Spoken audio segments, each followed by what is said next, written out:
I wanted to make the largest battleship ever made, which was the battleship Yamato. And once I made it, I did more research. What happened to it? Well, it was on a one-way mission before the war ended, and this destroyer, this Japanese destroyer, was with this battleship during that engagement, and then planes from the carrier helped sink the battleship. So that's what I wanted to capture and wrap everything around. So now you see the planes dropping their torpedoes, attacking the carrier. And what I love about, I'm sorry, I'm attacking the battleship. What I love about the battleship is, again, the flag, because it's a larger flag. So I was able to show more of a wave in that image of the flag, that it looked like it was like flowing in the wind. And then again, the bow wave, these big ships would punch their way through the water, so I wanted to capture that moment too. Unlike a destroyer, which is much lighter and faster, these types of ships would slice their way through the water. So I wanted to show that image as well, as for the bow wave to slice through the water.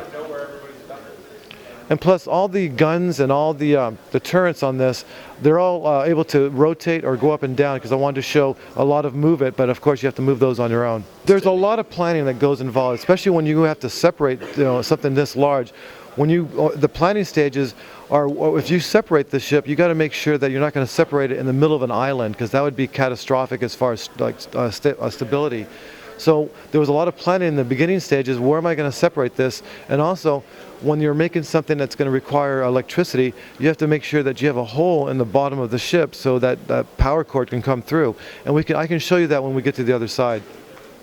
So I wanted to show when you're planning for a ship this size and you want power to go through throughout the entire ship, in the very beginning stages, you have to make an entry point into the ship so that that wire can go inside. So that's like the very beginning stages, where you're going to put the hole in the ship for the power, where you're going to separate it, because you don't want to separate this ship in the middle of an island. So you can see separation right there, and there's separation right there.